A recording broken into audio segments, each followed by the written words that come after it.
Demon Slayer es un éxito solo por su animación, su historia es genérica y nada especial, avanza la trama a base de guionazos, son algunas de las críticas más comunes que puedes leer sobre la obra, y puede que algunas estén justificadas o no. Por eso en este video haremos un análisis completo para responder a estas preguntas y llegar a una conclusión si la popularidad se debe al gran trabajo de Ufotable o tiene su base en el material original. Antes de comenzar me gustaría recordar que la idea de este video es hacer un análisis objetivo sin la intención de sobrevalorar o hatear la obra. Una vez dicho esto, comencemos.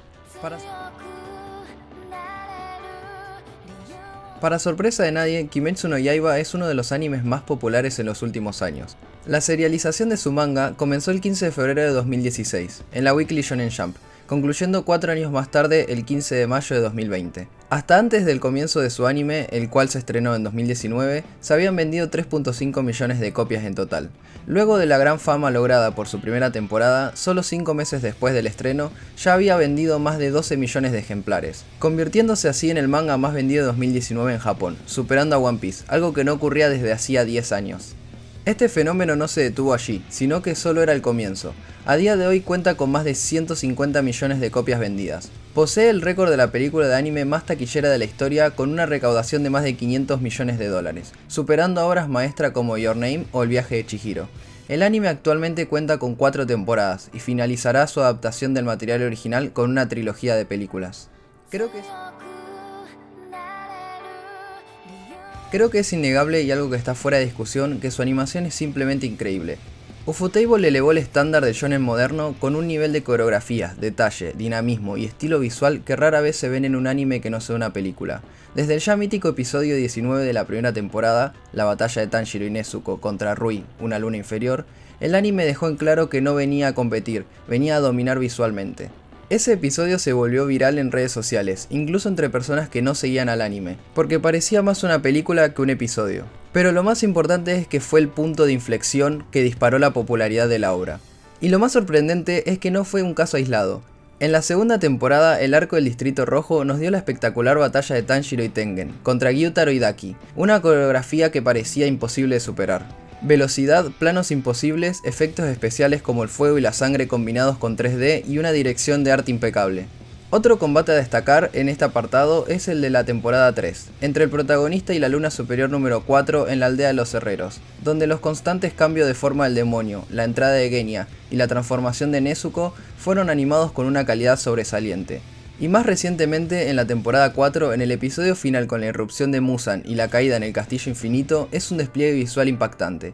La animación de la destrucción de la mansión, con esa explosión que tranquilamente podría ser confundida con una imagen real, son momentos que generaron una gran viralización en redes sociales. Ahora bien, cuando comparamos Kimetsu no Yaiba con otros shonen del mismo periodo, se nota aún más el salto visual. Por ejemplo, el anime de Black Clover, a pesar de tener una historia interesante, sufrió mucho por la animación inconsistente y recortes de calidad debido a los plazos de producción.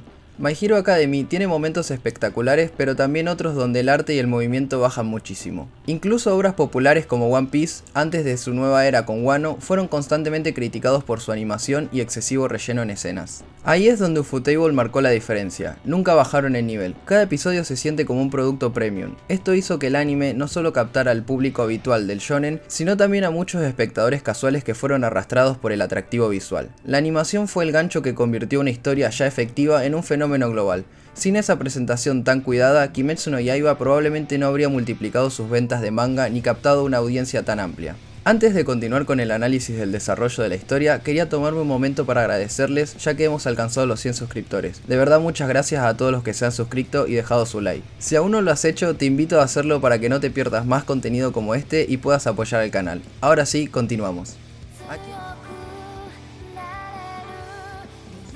Aquí entramos en lo que puede ser uno de los puntos más polémicos del video. ¿La historia de Kimetsu es realmente tan básica y repetitiva como se suele decir? Analizando los puntos más importantes de la obra, tiene elementos comunes de su género. Un protagonista que, a base de una pérdida, emprende un camino para salvar a su hermana que fue convertida en demonio.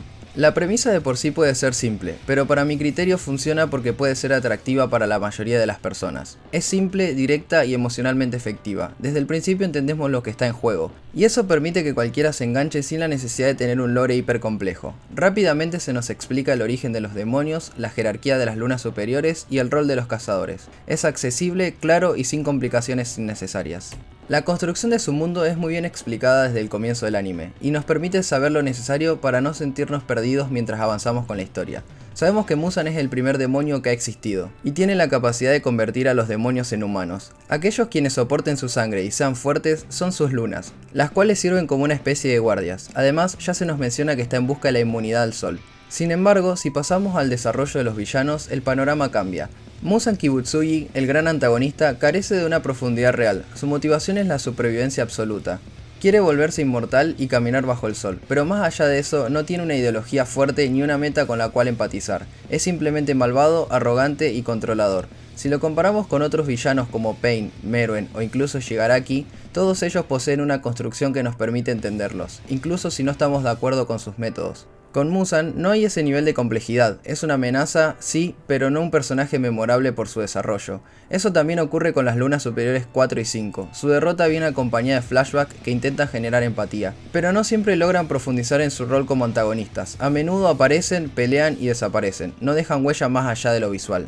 Hablando exclusivamente de lo visto en el anime, si bien las apariciones de Muzan fueron reforzadas con una tensión y dramatismo mayores que en el manga, nunca llega a dar esa sensación de peligro o desesperanza total para los protagonistas. Respecto a la manera de contar la historia, sí que es verdad que el arco de la aldea de los guerreros en la tercera temporada se pudo sentir un poco repetitivo con la fórmula utilizada. Tanjiro va a un lugar particular, aparece una luna superior, en ese lugar hay un pilar, nos cuentan el backstory del o los pilares y derrotan al enemigo. Este recurso fue utilizado en 2 de las 3 temporadas en donde pelean con lunas superiores, excluyendo la cuarta que es un arco de entrenamiento. Y recordemos que en una presentación similar fue la que tuvo Rengoku en la película del Tren Infinito. Aclaro que el hecho de que las considere repetitivas no significa que sean malas ni mucho menos. El plot twist de Akaza llegando a luchar contra Rengoku fue muy bueno. La segunda temporada fue probablemente la mejor hasta ahora y la tercera tuvo sus buenos momentos como cuando Nezuko logra la inmunidad al sol que fue realmente emotivo. En contraste con los villanos, los protagonistas sí están bien trabajados. Tanjiro no solo es el bueno de la historia, tiene un fuerte sentido del deber, pero también tiene dudas, miedos y momentos de quiebre. Su compasión hacia los demonios, incluso cuando acaba con ellos, lo distingue de otros protagonistas del shonen. Nezuko, aunque silenciosa durante la gran parte de la historia, también tiene momentos claves como cuando logra resistir su instinto demoníaco para proteger a los humanos o como cuando gana inmunidad contra el sol, lo cual es realmente emocionante y muy potente. Y ni hablar del resto, Zenitsu y su dualidad entre el miedo y la valentía, Inosuke con su brutalidad impulsiva pero corazón noble, y los pilares que poco a poco van mostrando sus historias personales. Rengoku, Tengen, Shinobu, Giyu, cada uno deja su marca. Así como mencioné el poco desarrollo de algunos antagonistas, tanto el protagonista, sus amigos y los pilares tienen una historia que justifica su personalidad y acciones. Aunque aún no hemos visto el pasado de todos, ya podemos notarlo con lo mostrado hasta aquí. Tanjiro evoluciona a lo largo de las temporadas y sus encuentros con las diferentes lunas muestran algo interesante. A pesar de poder sentir empatía y tristeza por los demonios que está matando, él no tiene un remordimiento a la hora de hacerlo porque sabe que con ese enemigo con el que está acabando está la salvación de las personas inocentes. Además, algo cambia incluso con el cuerpo de exterminio, los cuales hacen equipo con Tamayo, un demonio para intentar matar a Muzan.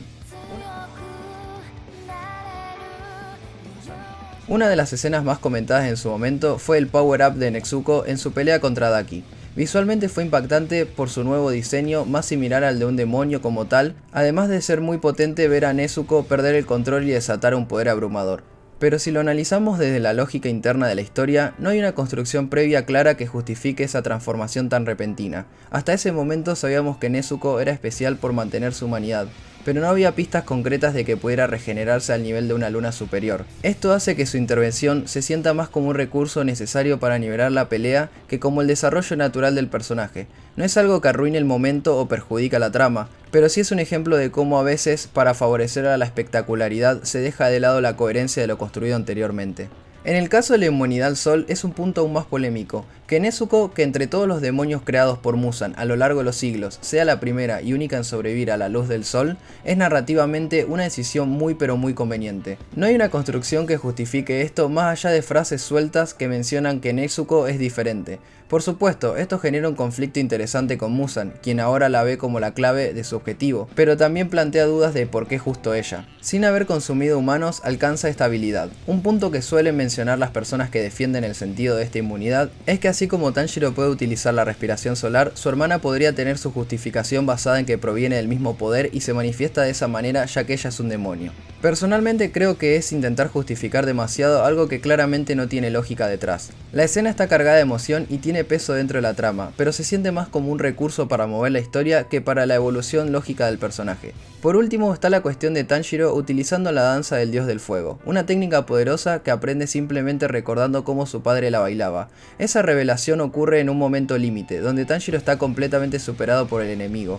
A medida que avanza la historia se nos explica que en realidad esa danza está relacionada con un estilo ancestral de la respiración, lo cual le da cierto contexto y a diferencia de las situaciones antes mencionadas, sí logra tener una base que explica el por qué tiene sentido que Tanjiro la utilice. Más allá de que quizás pudo introducirse de otra manera, no creo que sea un guionazo como tal. Luego de analizar en profundidad cada punto planteado al comienzo del video, podemos llegar a la siguiente conclusión. Demon Slayer no es solo un éxito por su animación, su historia puede que no sea la más compleja y a veces peca de muchos clichés del shonen o una estructura narrativa repetitiva, pero a la vez tiene su propio mérito. Nos cuenta una historia más cruda de lo normal donde sus personajes principales están en peligro real e incluso hay muertes importantes. Respecto a los guionazos, casi ningún shonen se salva de esto, si bien aquí con el caso de la inmunidad al sol de Nezuko son demasiado obvios, tampoco son situaciones que te arruinen la experiencia por completo. Entonces, si bien Ufotable es responsable en cierta parte de su éxito, Kimetsu tiene muchos factores que llevaron a su anime a la fama que tiene y esta no se debe solo a su animación, sino con la interesante propuesta que se nos brinda con el camino de Tanjiro para salvar a su hermana. Me gustaría saber tu opinión en los comentarios. Puedes dejar también qué te gustaría ver en futuros videos que con gusto lo leeré. Y si te gustó este video puedes dejar tu like y suscribirte para ayudarme a crear más contenido como este. Nos vemos en un próximo video. Adiós.